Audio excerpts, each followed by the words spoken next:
What's going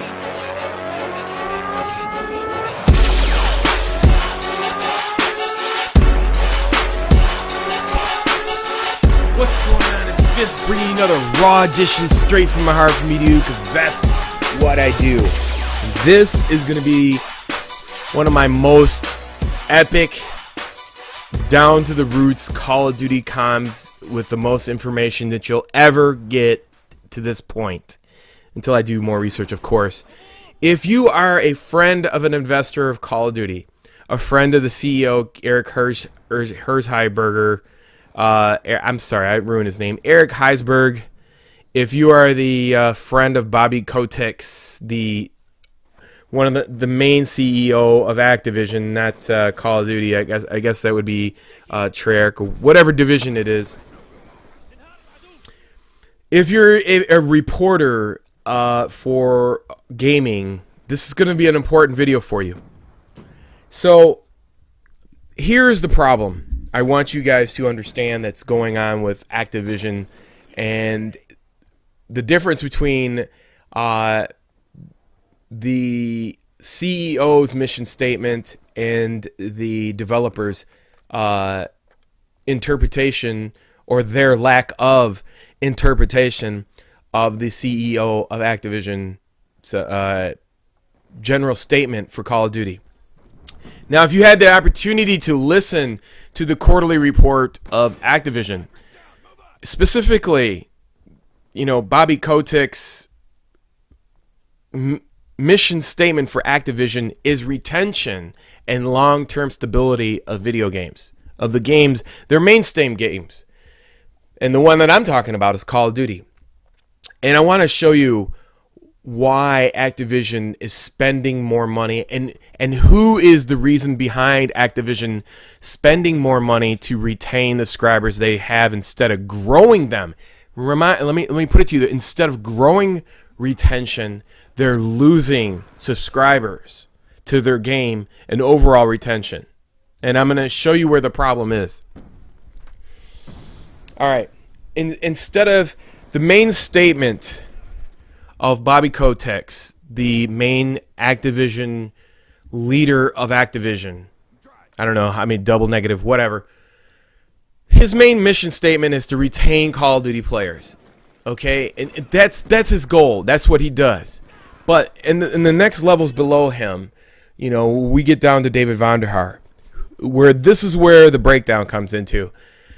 The breakdown comes into the fact that either between them and the developers, obviously this game was given to David Vonderhaar by the original Call of Duty franchise, and it's going specifically in the wrong direction of retention of the mission statement of the main CEO of Activision. And here's where the breakdown is. The reason why Call of Duty is losing retention is because they're developing the game for the wrong people.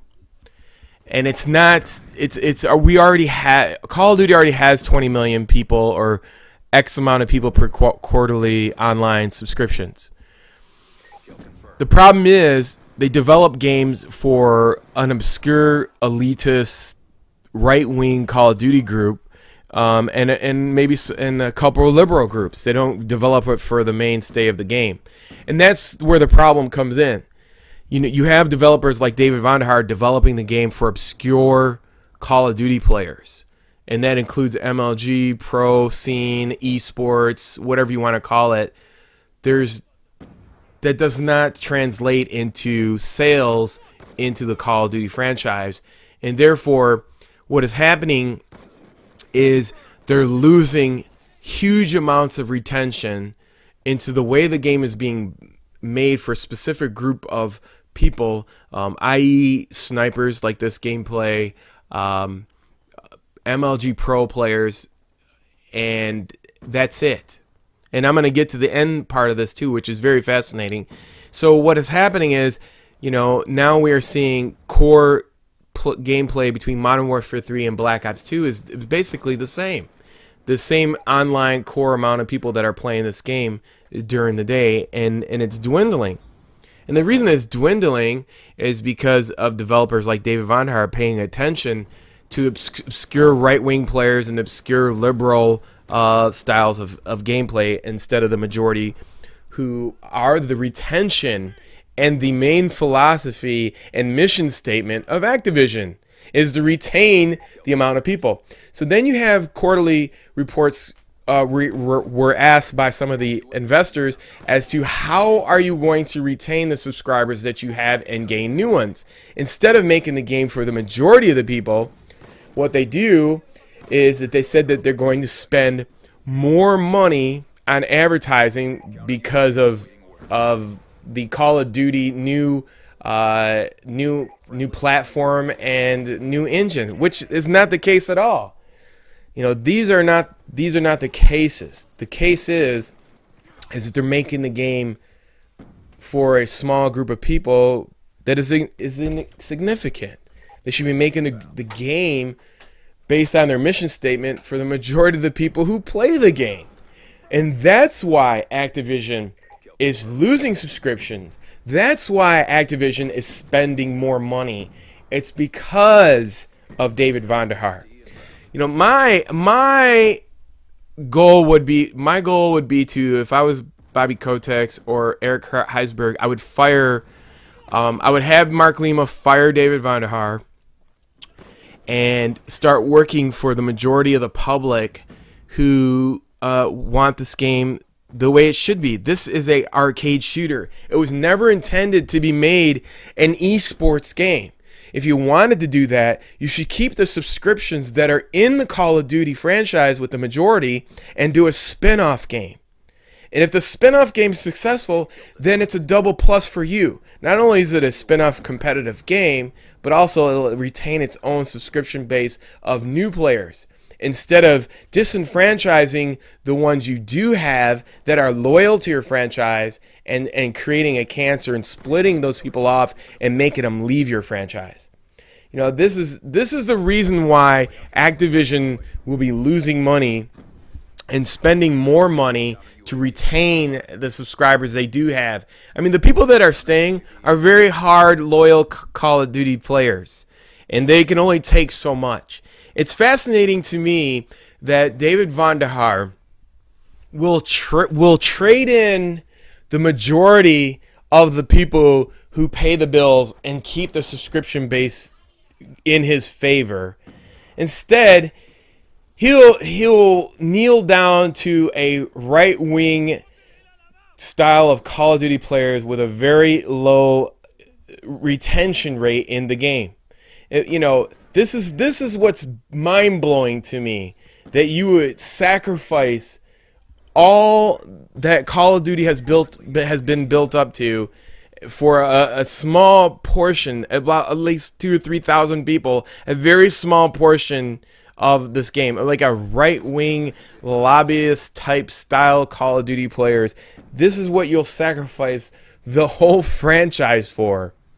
I mean, if this isn't, I mean, if you don't see this, you know, this is a breakdown between the CEO of Activision and the CEO of Treyarch. There is a miscommunication right there. And seriously, if you get this video, these are the problems that need to be addressed. I mean, obviously, if you want to make a different game, make a different game. Don't splinter. You know, don't stray from the mission statement. And the mission statement is correct from Bobby Kotick. You know, if you really listen to him in the quarterly meeting for Activision, he's absolutely right. You know, why are you trading in the masses and you're having more problems with 3,000 or 4,000 pro players? Are you that? I don't understand the reasoning there. People crying about the foul, reigns for one guy, it reigns for both. And that's what you traded the majority in for, David Vonderhaar? Is that what you traded in the Call of Duty franchise for? If you want to know, and you're a shareholder of Activision, and you want to understand why the Call of Duty franchises subscription retention quarterly rates are dropping drastically, this is the reason why. You have one developer at one studio who is not addressing the majority of the subscription base and addressing a right-wing, obscure style of gameplay, sniping and MLG Pro style. Anyways, I hope you guys see this and understand this is a true statement. You don't believe me? Go and do the research yourself. This is the problems that Call of Duty Activision is having. I would highly suggest that anybody who is in the Activision hierarchy look into this. Appreciate it.